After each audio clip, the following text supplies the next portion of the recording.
모두들 여전하시죠? 잘들 지내시길 바랍니다. 지금 여기 제가 서 있는 곳은 내가 사는 기도원에서 얼마 떨어지지 않은 곳에 있는 이 산책로를 걷다가 와 보니까 상당히 좋은 곳이 있어서 한번 봐놨다가 오늘 나와 봤습니다. 이 뒤에 보이는 석굴이 상당히 큰데요. 좀 멀어서 그렇지 그 앞에 푸르게 보이는 것은 고사리입니다. 겨울에도 고사리가 이렇게 푸르게 자랄 수 있는 곳이 바로 호주입니다. 산에 나오면 공기도 좋고 새소리도 물소리도 들립니다. 문득 지난번에 경허 스님 말씀을 하다가 보니까 그 스님의 5대 선지식이 생각이 났습니다. 경허 스님을 한국 선종의 중흥조라고 그러잖아요. 그분의 문화에 해월, 수월, 하남, 망공, 용성 등 큰 제자들을 두어서 오늘의 한국 불교의 토대가 되었기 때문에 경허 스님을 한국 선불교의 중조라고 한다. 그렇게 말하죠. 그 중에 오늘은 이 5대 제자 중에 해월 스님 얘기를 조금 하고 싶어요. 제가 통도사 강원에 있을 때에 경봉 큰 스님께서 해월 스님이 극락암에 계실 때 모시고 살았대요.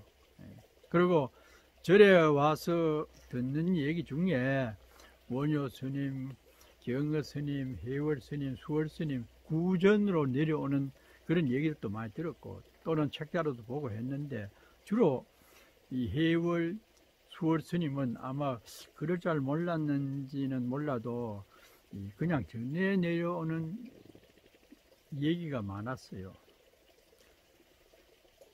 그 가운데서 경봉 스님이 법문하던 어느 날에 말씀하시기를 해월 스님은 정말로 무분별지에 든 큰 도인이셨다. 자기가 겪어보니까 그 신뢰로 극락암에서 김장을 담을 때가 됐는데, 그 직전에 노스님은 늘 고향만 하면 밭에 나가 일을 하고, 일하는 게 그래 취미였대요. 하여튼 평생을 논이나 밭에서 사셨답니다. 근데 이제 일꾼들을 데리고 일을 하루 종일 하다가 품삯으로 배추가 많으니까 저 배추밭에 가서 각자가 한 곳씩 뽑아 가거라 이러더래요. 그래 경봉스님 가만 보니까 긴 골도 있고 짧은 골도 있는데 노장님 무조건 한 골씩 뽑아가라. 그러니까 긴 골을 맡은 사람은 2짐, 3짐도 되고, 가에 고랑 맡은 사람은 반짐도 안 되고, 그 왜 스님이 한 집씩 가져가라 가든지 이래 하면 될 텐데, 한 고랑을 뽑아가라 해가지고 왜 그런 공평하지 못하게 그래 합니까? 그래도 노스님은 뭐 거기에 대해서 아무 말도 없고 그러면 되지. 그러다가 내원사에 가서 소실로 계시는데 도대체 나누는 게 없대요. 계산이 없었대요. 논을 5마지기를 팔아가지고 3마지기 개간을 했대요. 그럼 주지스님 가만 보니까 이거는 2마지기 손해라. 멀쩡한 거 팔아가지고 3마지기 개간하고. 그래 조실스님 방에 가가지고 왜 그럽니까 스님요? 2마지기 손해났습니다. 야, 이 사람은 무슨 소리를 하느냐? 없던 놈 3마지기 생겼지 않느냐? 개간했으니까.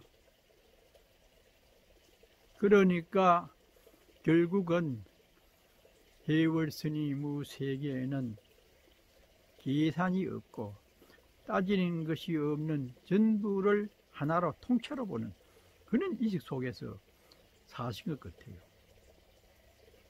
여러 얘기가 얼마나 많죠. 소를 팔아서 수자들을 떡을 해준 얘기. 그때는 먹을 게 없으니까 하도 힘이 드니까 주지스님이 어디 간 사이에 소를 내다 팔아가지고 먹을 걸 잔뜩 사가지고 갖다 놓고, 주지가 와보니까 그 당시에 농사를 지어야 되는데 그 아까운 소를 팔아가지고 얼마 받았는지도 모르고, 그래가지고 화가 나가지고 유골스님 방에 가서 막 따지듯이 막 그랬대요. 도대체 왜 그럽니까? 농사 어째지라고 소를 팔았으니까. 그러니까 유골스님이 방구석을 손을 이래가지고 기면서 음메 이러면서 소 한 마리 있지 않는가 이 사람아. 어른이 그렇게 말하니 더 말할 수도 없고 그렇게 애를 먹었대요. 그래서 지금 가만히 이렇게 생각을 해보면은 나누지 않고 계산하지 않으면서 하나가 된 세상에 또 그런 마음으로 평생을 사셨던 그 스님의 세계가 얼마나 넉넉했겠는가. 척파남이라고 천성상념에 암자가 있습니다. 원효대사가 진라 때에 정진 3매에 딱 들어보니까 중국의 큰 총림에서 지금 대들보가 무너져가지고 사람이 수천 명이 죽게 생겼는데, 그 사람들은 뭣도 모르고 앉아 눈 감고 앉아 있는 광경을 보고 신통력으로 판자를 던지니까 그 절 위에서 뭐가 빙빙빙빙빙빙 비행기 프로펠러처럼 뭐 소리가 나니까 대중들이 희한하다고 해가지고 전부 나와서 쳐다보는 사이에 그 집이 무너졌다고 하는 그 전설이 있잖아요. 거기 또 보니까 척판 구중이라 판때기를 던져서 대중을 구하노라. 해동 원효라고 딱 써놨고. 얼마나 거룩하고 고마웠는지 그 스님에 대해서 대중들이 1000명이 원효 스님을 찾아 천성산에 왔어요. 거기 와서 산에 올라가서 화엄경 법문을 들었다. 그래서 천성산입니다. 예원사고. 그 화엄경 강의를 하던 곳을 화엄벌이라고 해요. 그 너머에 척파남이라고 하는 암자가 원효 스님이 사시면서 그런 신통을 보였기 때문에 거기 해울스님 계셨대요. 49제가 들어와가지고 장보러 가는데 가다가 길을 가다 보니까 누가 아파 죽는다고 화음을 질러가지고 보니까 어떤 집에 산모가 아기를 낳았는데 미역을 살 돈이 없다 해가지고 장보러 가는데 몽땅 그 집에 줘버리고 돌아와가지고 전날 되니까 제자들이 와서 보니 아무도 안 차려놓고 가만히 있더래요. 준비도 안 해. 이게 어째 됐습니까? 내가 며칠 전에 그래가지고 쟤 다 지냈다. 거기에 감동을 해서 더 제비를 많이 내가지고 굉장히 크게 모셨다. 이런 얘기도 있고 배울심에 대한 참 넉넉한 마음의 그런 얘기가 많습니다. 그러니까 우리들은 지금 너무나 나누고 분별을 하고 살지 않습니까? 그렇게 평생을 집신신을 만들어가지고 나누어주고 농사짓고 이렇게 살면서 공부를 했던 스님이 어떤 계기로 도를 그리 얻었겠는가? 천성산에 가면은 천성산이 아니라 양산, 천성산 뒤에 미탐이라는 암자가 있는데 기도처로 유명하죠. 거기에 보면은 해월 스님 비석이 있고 행장이 있어요. 거기 보니까 이목공과 부모 미생전 본래 명목, 부모에게 태어나기 이전에 본래 나는 누구였던가, 또 이 몸뚱이를 끌고 다니는 것은 무엇인가, 이먹고 아마 그 둘 중에 하나 같아요. 그 화두를 주야로 그렇게 해서 위엄을 이루다가 어느 날 저녁에 미툴이라고 하기도 하고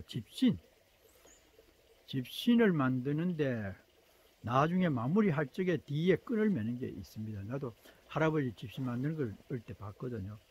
그게 이제 마무리 작업인데 거기를 이렇게 적당하게 착 이렇게 잡아 당겨가지고 매야 되는데 그걸 잡아 당기다가 그것이 터지면서 뒤로 이렇게 자빠졌대요. 그 순간에 하두 타파가 돼가지고 확철대오를 했다. 그런 얘기가 있더라고요. 그러니까 참 그때는 순수한 마음으로 보고 들은 것도 없고 이래서 참 참선하기가 좋은 시대였기 때문에 그런 큰 스님들이 여기저기서 나타나서 우리가 지금 정신적으로 늘 의지하고 말하게 되는 대상이 되었지 않았겠나 그런 생각을 합니다. 오늘도 잘 계시고 함께 하면서 나누고 통합적으로 볼 수 있는 그런 생각 속에서 해월 스님을 생각했으면 좋겠습니다. 다음 시간에 또 뵙겠습니다.